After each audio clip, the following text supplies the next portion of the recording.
Okay, so this is a weird one. By all accounts, Deadzone Rogue is fun as hell, and I could definitely sell it to you. But there's a few glaring issues that are really hard to ignore, and that will directly affect playtime and enjoyment. And I want to go through them right off the top. To quickly explain, Deadzone Rogue is a mission-based roguelite first-person shooter. You go room to room, shooting robots, you then come back to the hub world, you upgrade through meta progression, select the next mission, and run it back. That's all the context that you need, and I'm assuming you understand the structure these games generally have. I know that it's weird to barely explain this game before diving into a critique, but you'll get to know the game well enough over the next few explanations, so bear with me. But with that, let's first talk about difficulty. Deadzone's difficulty is broken up into 5 options, with the first 3 unlocked for each mission by default. But Deadzone's actual difficulty isn't what I'm questioning here. What I'm questioning is the mind-boggling decision to lock both the 4th and 5th difficulty behind completion of the previous difficulty for each individual mission. What I mean by that is by completing one level of difficulty, it does not unlock the next one universally. You must beat each mission's first difficulty before moving on to its next one. So that means that before I can play this game on any difficulty that actually poses a challenge, I must complete each mission on the 3rd difficulty. Without my next point, this would already be incredibly annoying, but with my next point, it poses a real pacing problem. Meta progression stops really early. I was about 10 hours into my playtime when I completed every meta progression upgrade, excluding mission rewards, which are their own thing. I was playing each mission on the 3rd or 4th difficulty, and I could tell very early on that I would run out of things to do. Thankfully, the mission rewards give me something to go for, but to reach essentially max meta progression strength as early as I did felt like a real buzzkill. I have absolutely no use for the main currency anymore, and as far as I can tell, there is no in-run use for it like you'd find in a game like Gunfire Reborn. So, if we go back to the fact that higher difficulties are gated behind easier difficulties, what's happened is that I've naturally but quickly outscaled the only difficulty I can play the majority of missions on, which is number 3. And let me tell you, while it might have been hard at first, it is piss weak and boring with maxed out progression. Playing missions on this difficulty is just unfun, but I am required to do it to unlock the rewards behind the different missions. Now, you might not think that this is a big deal, but not only does it make playing the game less fun, it also makes the achievements much more monotonous to get. And then there's one final aspect of this game's structure that I want to talk about. This game limits content depending on the zone. There are 3 zones in this game. Zone 1 is normal, Zone 2 adds superior items, and Zone 3 adds the previous content plus synergies.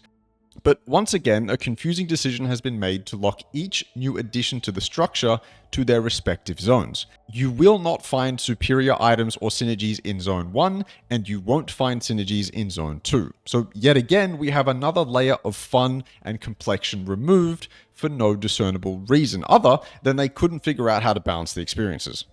If I knew all of the above before my purchase, I'm not sure I would have made it. And thus ends my biggest frustrations with this game. But it's not all doom and gloom, and I'd like to really emphasize how much fun I've actually had playing this solo and with friends. This is a really easy game to enjoy, and one of the largest reasons why is because of the gunplay. I always harp on about gunplay and movement being the 2 most important parts of any FPS, and Deadzone Rogue gets the gunplay right. Coupled with the effects and sound design, it really is just fucking satisfying to shoot in this game, and I appreciate that very much. There's barely any recoil, but there's enough to make it feel authentic, and hitting weak points actually matters, so accuracy is rewarded. The movement, though, it's alright. This is one of those games that doesn't actually have a sprint, you're just permanently sprinting with the ability to dash, and I generally dislike how little control you have over your dash directionally, but it doesn't ruin the FPS experience. It's funny because this game can be both a fast-paced shooter and a slow-paced tac shooter, depending on the room you're in and how much health you have. It's also largely dependent on the types of enemies you're facing. There's a good variety of basic and elite enemies spread across the 3 zones, and they each pose their own unique threat, and sometimes require a distinct approach to deal with. Your arsenal in Deadzone Rogue is limited to your primary, secondary, grenade, and melee, but rest assured, you'll be using all of them to deal with different enemies, which comes as a surprise to me. Usually I just use whatever OP weapon that I've got, but I find grenades and melee useful in this game, which is great.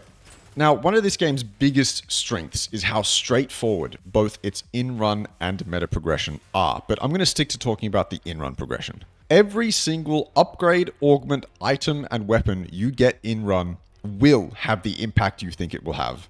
Not to say that there's no build craft or complexity, more so that creating the build you want and strengthening the element you want is super straightforward, meaning you spend less time in shops and more time using the upgrades you've chosen. If I wanted to focus on lightning damage, then they don't beat around the bush. Choose the lightning damage perk, and then from then on you're offered more lightning perks to bolster that build. Same with cryo, fire, void, plasma, and psionic. And every other perk, item, or synergy you take can help with that build. Barely any of the choices feel useless, which I think is a weakness of other roguelites. You know, the ones where they'll offer you something that you'll never use because it's super conditional and so much worse than any other choice? That's very rarely the case here, and I really appreciate that. That straightforward approach makes the power creep really satisfying, and I don't sit here overthinking my build either.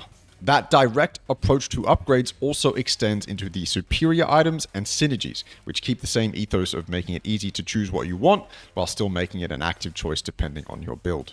While the build craft system isn't perfect, it definitely benefits from the no bullshit, just give players what they want approach, and it's not like they've sacrificed nuance because of it. You'll just have to find that nuance yourself. To be honest, I don't have much more to say about Deadzone Rogue. I love the gunplay, I love the in-run power creep, I think the enemy design is simple enough but rewards knowing how to deal with them, and while the art style isn't incredibly distinct, what it means is that you can just focus in on the effects and chaos in front of you, and honestly in a roundabout kind of way that becomes a strength for the game. But I don't know how confidently I can recommend it to people looking for a longer, meatier experience. A good chunk of this game's elements are mired by odd design choices or feel like they're missing an additional element, and for 35 AUD, I can easily see people being disappointed. At the end of the day, I've had fun solo, I've had fun with friends, and maybe that's enough for you. Either way, thanks for watching, have a great day, I'll see you later.